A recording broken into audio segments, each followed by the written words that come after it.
မင်္ဂလာပါ360 new သတင်းကနေကြိုဆိုလိုက်ပါတယ်ဒီနေ့ဟာဂျပန်စစ်အာဏာရှင်တွေကအတူရောက်ရွေးကောက်ပွဲအပိုင်းနှစ်ကိုကျင်းပနေတာပဲဖြစ်ပါတယ်ဒီရွေးကောက်ပွဲကျင်းပတဲ့နေ့မှာပဲမြို့နယ်တချို့မှာတိုက်ပွဲတွေဖြစ်ပွားနေပြီးတော့တချို့မြို့နယ်တွေမှာတော့ဖောက်ခွဲတိုက်ခိုက်ခံရတာတွေရှိနေတယ်လို့တချို့မြို့နယ်တွေမှာတော့မဲပေးဆက်တွေချိုးယင်းမှုတွေဖြစ်ပွားနေပါတယ်အခုဒီကနေ့မနက်4 နာရီလောက်ကပဲခူးတိုင်းမင်းလာမြို့လမ်းမတော်လမ်းတရုတ်ကျောင်းမဲယုံအနီးမှာပောက်ကွဲမှုတွေဖြစ်ခဲ့တယ်လို့ရေတာရှင်မြို့နယ်ဘက်မှာလည်းတိုက်ပွဲပြင်းထန်နေရလို့သိရပါတယ်။မင်းလာမြို့ပေါ်ဖောက်ခွဲမှုကိုမင်းလာမြို့နယ်ပြည်သူ့ကာကွယ်ရေးအဖွဲ့နဲ့ပူးပေါင်းအဖွဲ့တွေကလှုံ့ဆော်ခဲ့ရလို့ထုတ်ပြန်ထားပါတယ်။ရွေးကောက်ပွဲအပိုင်းနဲ့ပဲခူးတိုင်းကမင်းလာရေတာရှင်အပါအဝင်ဒိုင်ဦးရွှေကျင်ထန်းတပင်ဇီကုံပေါင်းတယ်ကဝတနက်ပင်ပေါခေါင်အစရှိတဲ့မြို့နယ်12မြို့နယ်မှာပြုလုပ်နေရပါမင်းလာမြို့နယ်ဟာကျန်းဖို့ပါတီဒုတိယဥက္ကဋ္ဌဦးမျိုးစောသိန်းဝင်ရောက်ရှင်ပြိုင်နေတဲ့မဲဆန္ဒနယ်တစ်ခုလည်းဖြစ်ပါတယ်အလားတူရန်ကုန်မန္တလေးလမ်းအောင်ဖြူးမြို့နယ်ကစားကွန်းရွာမှာတည်ရှိတဲ့စစ်တပ်စစ်စင်ရေးဂိတ်ကိုလည်းဒီနေ့မနက်9 နာရီဝန်းကျင်လောက်မှာတော်လိုင်းတပ်တွေကဝင်ရောက်တိုက်ခိုက်ခဲ့တယ်လို့သိရှိရပါတယ်အလားတူပဲရွေးကောက်ပွဲကျင်းပနေတဲ့ဒီနေ့မနက်ပိုင်းမှာမုံမီနယ်ရင်းမြို့ပေါ်မှာပောက်ကွဲမှုတွေဖြစ်ပွားခဲ့တယ်လို့မြို့ဝင်ထွက်နေရာတချို့မှာတပ်ဆွဲထားတဲ့စစ်ကောင်စီတပ်စခန်းကိုတော်လိုင်းတပ်တွေကဝင်ရောက်တိုက်ခိုက်ခဲ့ပါတယ်ထိခိုက်မှုအသေးစိတ်ကိုတော့မသိရှိရသေးပါဘူး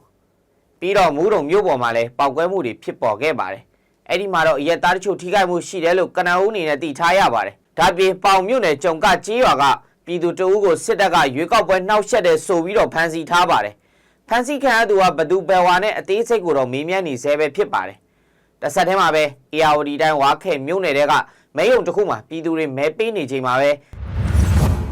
ပြည်သူတွေမဲပေးနေချိန်မဲပေးဆက်ချိုးရင်းမှုတွေဖြစ်ပွားခဲ့ပါတယ်။ပုံမှန်တိုင်းမဲပေးဆက်ကိုနှိပ်လိုက်တဲ့အခါဘယ်ပါတီနဲ့ဘယ်ကိုယ်စားလှယ်လောင်းကိုမဲပေးလိုက်တယ်ဆိုတော့မိတ်တူ Prince စာရွက်ဖြတ်ပိုင်းငယ်တစ်ခုကြားလာရမှာဖြစ်ပါတယ်။ဒါပေမဲ့မဲပေးဆက်ကိုနှိပ်လိုက်တဲ့အခါအဲ့ဒီလို Prince စာရွက်တွေထွက်မလာခဲ့ပဲတရုတ်စာတွေထွက်လာခဲ့တာဖြစ်ပါတယ်။ဒီအခြေအနေကိုမဲယုံတွေမှာစောင့်ကြည့်နေတဲ့ကိုယ်စားလှယ်လောင်းတွေကတွေးခဲ့တာပဲဖြစ်ပါတယ်။ရွေးကောက်ပွဲအပိုင်းတွေကို ARD တိုင်းကမြို့နယ်6ခုမှာပြုလုပ်နေရလဲဖြစ်ပါတယ်။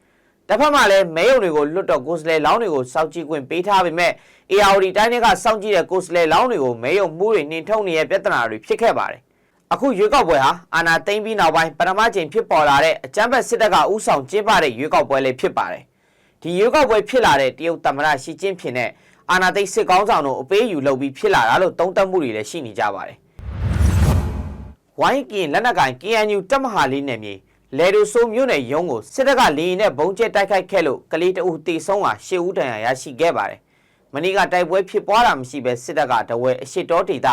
လေဒိုဆိုမြို့နယ်ဌာနချုပ်နေရာကိုဘုံကျဲခဲ့တာပါ။ဒါပြင် KNU တပ်မဟာ3နယ်မြေကိုလေကြောင်းဘုံကျဲတိုက်ခိုက်တာလက်နက်ကြီးပစ်ခတ်တာတွေပြုလုပ်ခဲ့လို့ပြည်သူတေဆုံးထိခိုက်တာတွေရှိခဲ့တယ်လို့မုံမြို့နယ်လှေတုံးချေးရွာကိုဖျားပြင်းပေါင်900ဘုံနှလုံးကျဲချတိုက်ခိုက်ခဲ့ရာတက်ကြီးအဖွားကို2 ဦးအပါအဝင်အမျိုးသမီး3 ဦးတေဆုံးကကလေးငယ်2 ဦးဒဏ်ရာရရှိခဲ့ပါသေးတယ်။အလားတူမုံမြို့နယ်ချိန်ခါကုန်းရွာနဲ့ရွာတိရွာကိုအကြမ်းဖက်စစ်တပ်ကလက်နက်ကြီးပစ်ခတ်လို့တက်ကြီးပိုင်းအဖိုး2 ဦးတေဆုံးကအမျိုးသမီး2 ဦးဒဏ်ရာရရှိခဲ့ပါသေးတယ်။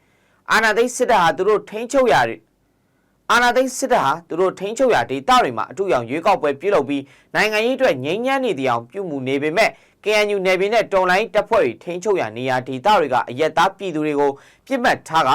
လေကြောင်းလက်နက်ကြီးတိုက်ခိုက်တာတွေအဆက်မပြတ်ပြုလုပ်နေကြောင်း KNU ကထုတ်ပြန်လာပါတယ်။ဒီကနေ့မနက်ပိုင်းရွေးကောက်ပွဲပြုလုပ်နေတဲ့ရက်မှာပဲပဲခူးတိုင်းဖြူးမြို့နယ်ကရန်ကုန်မန္တလေးလမ်းအောင်ပေါ်တပ်ဆွဲထားတဲ့စစ်တပ်စခန်းတွေကို PDF ပူးပေါင်းတပ်တွေထိုးစစ်ဆင်တိုက်ခိုက်နေကြပါတယ်။ဖြူးမြို့နယ်ကစာကွန်ကျေးရွာအနားကတပ်စခန်းတွေကိုစတင်တိုက်ခိုက်နေတာဖြစ်ပါတယ်။တိုက်ပွဲဖြစ်ပွားနေတာကိုဒေသခံတွေကအတည်ပြုထားပေမဲ့တော်လိုင်းတပ်ဘက်ကတိုက်ပွဲပြင်းထန်နေစေဖြစ်တာကြောင့်ထုတ်ပြန်ပြောဆိုခြင်းမရှိသေးပါဘူး။တိုက်ပွဲဖြစ်ပွားနေတဲ့ဖြူးမြို့နယ်နဲ့အကြမ်းဖက်စစ်ကောင်းဆောင်တွေရုံးဆိုင်ရာနေပြီးတော့မိုင်းတရားဝန်းကျင်မဲ့ဝေးပါတယ်။ဒါကြောင့်နေပြီးတော့အခြေစိုက်စစ်ဗိုလ်ချုပ်တွေကစိုးရိမ်နေကြပြီဖြစ်ပါတယ်။ဒီသတင်းတစ်ပုဒ်ကတော့အကြမ်းဖက်စစ်အုပ်စုအတွက်ထိခိုက်ဆုံးရှုံးမှုများတဲ့လေရင်ပြစ်ချခံရတဲ့သတင်းပဲဖြစ်ပါတယ်။ပြီးခဲ့တဲ့ရက်ပိုင်းမုံရွာအခြေစိုက်အနောက်မြောက်တိုင်းစစ်ဌာနချုပ်နမခအတွင်းရှိလေရင်ကွင်းသို့ဆင်းသက်လာသော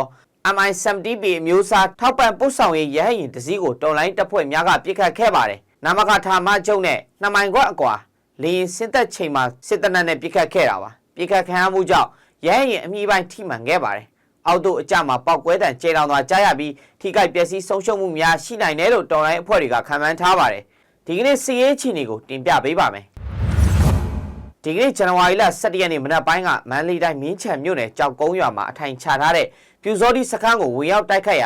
ာစစ်တပ်ဘက်မှ2 ဦးတေဆုံးခဲ့ပါတယ်။ ဒါပြင်အကြမ်းဖက်စစ်တပ်ဘက်မှ9ဦးပြင်းထန်ဒဏ်ရာရရှိခဲ့ပါတယ်တိုက်ပွဲကတနအီခွဲကျော်ကြာဖြစ်ပွားခဲ့ပြီးပြူစောတိပူပေါင်းအဖွဲ့ကစခန်းစွန့်ခွာက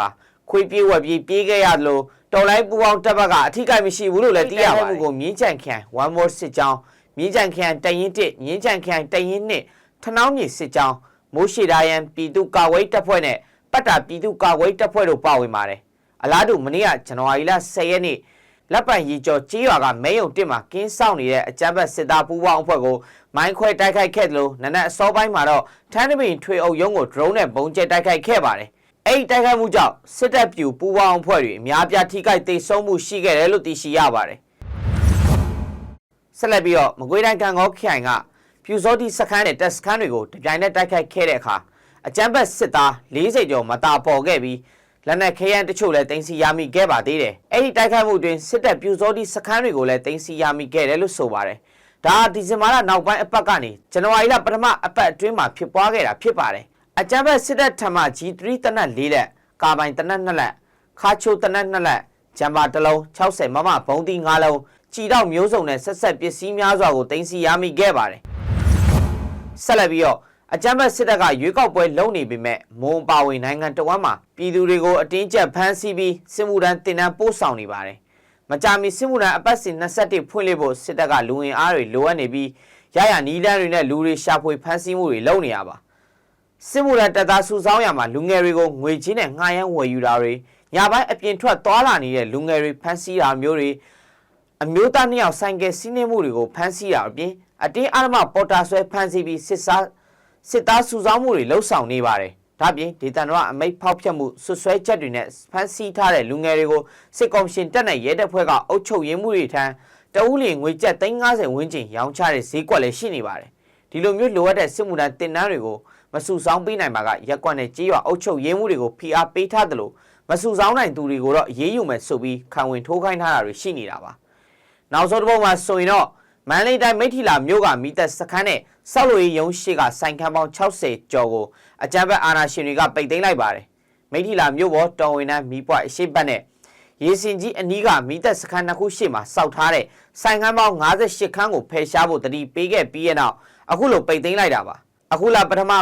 အာဏာရှင်လက်အောက်ခံအဖွဲ့တွေကပြောင်းရွှေ့ခိုင်းပြီးဆိုင်ကိုအာရမပိတ်သိမ်းကမကျူးကျော်တာဆိုင်းပုတ်တွေကတ်ခဲ့တာဖြစ်ပါတယ်။အလားတူဖြစ်စဉ်မျိုး2025ခုနှစ်ဩဂတ်လအတွင်းကလည်းမိထီလာမြို့ကယထာလမ်းဘေးနေအိမ်တွေဖယ်ရှားကြဖို့စစ်ကောင်စီလက်အောက်ခံဌာနတွေကစာထုတ်ခဲ့ပါသေးတယ်။မိထီလာမြို့ဟာအချက်ချာကျတဲ့နေရာဖြစ်တာကြောင့်နေပြည်တော်လိုပြုပြင်လုပ်မယ်လို့အကြမ်းဖက်မင်းအောင်လှိုင်ကပြောထားပါတယ်။အခုလိုစိတ်ဝင်စားဖို့ကောင်းတဲ့360 News သတင်းကိုကြည့်ရှုအားပေးကြတဲ့ပရိသတ်အားလုံးကိုကျေးဇူးထူးတင်ရှိပါတယ်။ဒီစီစဉ်ကိုနေ့စဉ်မြန်မာစံတော်ချိန်ညနေ6:00 နာရီမှာ360 News YouTube Channel ကနေတင်ဆက်ပေးနေတာပဲဖြစ်ပါတယ်။